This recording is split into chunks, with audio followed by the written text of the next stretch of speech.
അങ്ങനെ വ്യക്തമാക്കിയ ശേഷം ഐക്യം ഇപ്പോൾ പ്രായോഗികമല്ല എന്ന് പറയുമ്പോൾ സുകുമാരൻ നായർ അത് പരസ്യമായി പ്രതികരിക്കാൻ തയ്യാറാകുമോ? എന്താണ് അദ്ദേഹത്തിന് മനസ്സിലുള്ളത് എന്നതും പ്രധാനമാണല്ലോ. അതിനുള്ള സാധ്യത എത്രത്തോളം കാണുന്നു സായികുമാർ? തീർച്ചയായും അത് വളരെ പ്രധാനപ്പെട്ടതാണ് സ്മൃതി.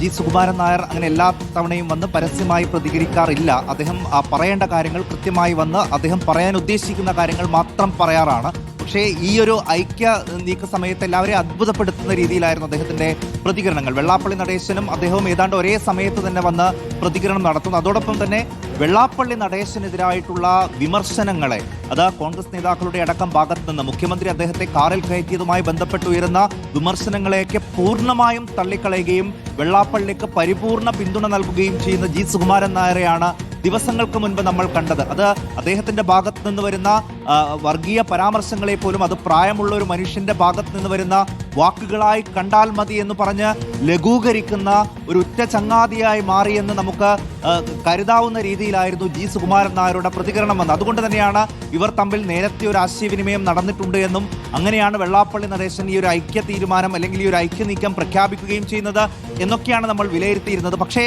NSSന്റെ ഡയറക്ടർ ബോർഡിലേക്ക് എത്തുമ്പോൾ അങ്ങനെ ഒരു ഐക്യ നീക്കവുമായി മുന്നോട്ട് പോകേണ്ടതില്ല എന്നുള്ള ഒരു തീരുമാനത്തിലേക്ക് എത്തുകയാണ്. അതിനുശേഷം എന്താണ് NSSന്റെ ഈ ഒരു നിലപാട് മാറ്റത്തിന് പിന്നിൽ എന്നുള്ളത് ആഴത്തിൽ തന്നെ പരിശോധിക്കേണ്ടി വരും. കാരണം കോൺഗ്രസ് നേതാക്കൾ, കൊടിക്കുന്നിൽ സുരേഷ് അടക്കമുള്ള നേതാക്കൾ അവിടെ എത്തുകയും ഒക്കെ ചെയ്തതാണ്.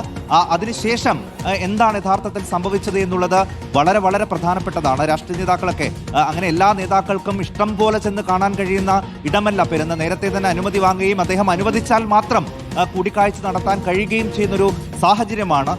VD സതീശനെ അടക്കം അങ്ങേയറ്റം വിമർശിച്ചിട്ടും അന്ന് വൈകുന്നേരം തന്നെ കൊടിക്കുന്നിൽ സുരേഷൊക്കെ അവിടെ എത്തുകയും ചെയ്തിരുന്നു. അപ്പോൾ UDF ആണ് ഏതെങ്കിലും തരത്തിൽ ഈ സമുദായ സംഘടനകൾ തങ്ങളിൽ നിന്ന് മാറുമോ ഈ ഒരു ഐക്യനീക്കം പ്രാവർത്തികമായാൽ? കാരണം LDF അധികാരത്തിൽ മൂന്നാം വട്ടവും വരും എന്ന് തറപ്പിച്ച് പറഞ്ഞതിന് ശേഷമാണ് വെള്ളാപ്പള്ളി നടേശൻ ഇങ്ങനെയൊരു ഐക്യ നീക്കം പ്രഖ്യാപിക്കുകയും ചെയ്തത്. അത് LDFനുള്ള പിന്തുണയായി മാറുമോ എന്നതടക്കം UDF ക്യാമ്പിൽ ആശങ്കയുണ്ടായിരുന്നു. അതുകൊണ്ട് വളരെ കരുതലോടെയാണ് കോൺഗ്രസ് നേതാക്കളടക്കം ഈ വിഷയത്തിൽ പ്രതികരണം നടത്തുകയും ചെയ്തത്.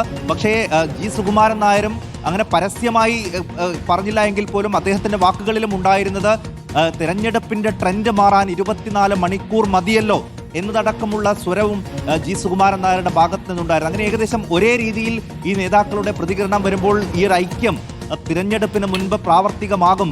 മുൻപ് കൈകൊടുത്തതുപോലെ ഇരു നേതാക്കളുടെയും ഒരു കൂടിക്കാഴ്ചയും കൈകൊടുത്ത് പിരിയലുമൊക്കെയാണ് എല്ലാവരും പ്രതീക്ഷിച്ചിരുന്നത്. പക്ഷെ വളരെ പെട്ടെന്ന് ഈ ഒരു തീരുമാനത്തിൽ നിന്ന് പിന്നോട്ട് പോകാൻ NSSന്റെ ഡയറക്ടർ ബോർഡ് യോഗം തീരുമാനിക്കുന്നു എന്നുള്ളതാണ് ഏറ്റവും പ്രധാനപ്പെട്ട കാര്യം. അതിന് പ്രേരകമായത് എന്താണ്, അത് എന്താണ് ആ കാരണം എന്ന് ഈ റിലീസിൽ പറഞ്ഞതിനപ്പുറമുള്ള കാരണം എന്താണ് എന്ന് ജി സുകുമാരൻ നായർ പരസ്യമായി പ്രതികരിക്കുമോ എന്നുള്ളതാണ് ഏറ്റവും പ്രധാനം. വെള്ളാപ്പള്ളി നടേശൻ ഇപ്പോൾ പറഞ്ഞത് താൻ ഇപ്പോൾ കൂടുതലൊന്നും പറയുന്നില്ല എന്നാണ്. മാധ്യമങ്ങളിലൂടെ അറിഞ്ഞതേ ഉള്ളൂ, കൂടുതൽ അറിഞ്ഞതിന് ശേഷം പറയാം എന്ന്. നേരത്തെ സ്മൃതി ചോദിച്ചതുപോലെ നേരത്തെ ഉണ്ടായിരുന്ന രൂക്ഷമായ പ്രതികരണത്തിലേക്ക് വെള്ളാപ്പള്ളി നടേശൻ വീണ്ടും പോകുമോ എന്നുള്ളതടക്കം പ്രധാനമാണ്. അങ്ങനെയാണെങ്കിൽ വീണ്ടും ഒരു പരസ്യമായ ഏറ്റുമുട്ടലിലേക്ക് വെള്ളാപ്പള്ളിയുടെ രാഷ്ട്രീയ നീക്കം തിരിച്ചറിഞ്ഞു എന്ന് സുകുമാരൻ നായർ പറഞ്ഞതായിട്ടുള്ള വിവരങ്ങൾ കൂടി പുറത്തുവരികയാണ്. അപ്പോൾ താൻ തന്നെയാണ് പ്രമേയം അവതരിപ്പിച്ചതെന്ന് സുകുമാരൻ നായർ പറയുന്നു.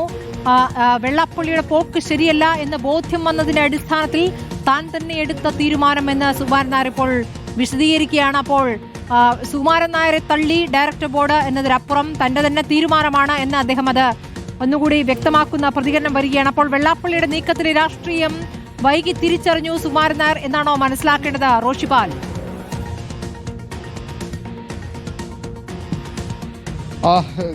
സ്മൃതി, സ്വാഭാവികമായും വെള്ളാപ്പള്ളി നടേശൻ ഈ ഐക്യത്തിന്റെ കാഹളം മുഴക്കിയതിനു ശേഷം നടത്തിയ നീക്കങ്ങൾ അതാകാം ഒരുപക്ഷെ സുകുമാരൻ നായരെ അങ്ങനെ ഒരു പുനർവിചിന്തനത്തിന് പ്രേരിപ്പിച്ചിട്ടുണ്ടാകുക. വെള്ളാപ്പള്ളി നടേശൻ തുഷാർ വെള്ളാപ്പള്ളിയെ സുകുമാരൻ നായരുടെ അടുത്തേക്ക് അയച്ച ഒപ്പം നിർത്താനുള്ള ഒരു നീക്കം, അതിന് പിന്നിലെ രാഷ്ട്രീയം അത് NSS തിരിച്ചറിയുന്നു, അത് സുകുമാരൻ നായർ തന്നെ തിരിച്ചറിയുന്നു. ആ ഗൂഢനീക്കത്തിന് അനുകൂലമായാൽ അതുണ്ടാക്കുന്ന തിരിച്ചടിയടക്കം വിലയിരുത്തിയാകാം ഇങ്ങനെ ഒരു തീരുമാനത്തിലേക്ക് ഒരുപക്ഷെ NSS എത്തുന്നത്. ഏതായാലും സുകുമാരൻ നായർ തന്നെ ആ നീക്കം തിരിച്ചറിഞ്ഞു അങ്ങനെ ഒരു തീരുമാനം NSS എടുത്തത്.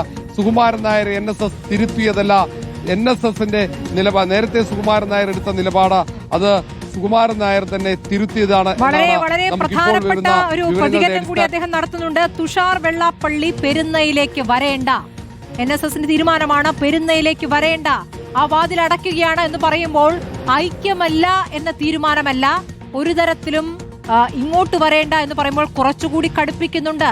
ഒരു രാഷ്ട്രീയ നീക്കം വെള്ളാപ്പള്ളി നടത്തുന്നു എന്നുള്ളത് തിരിച്ചറിഞ്ഞുകൊണ്ട് ആ വാതിൽ അടയ്ക്കുന്നു എന്നുള്ള തീരുമാനമാണ് വളരെ പ്രധാനപ്പെട്ട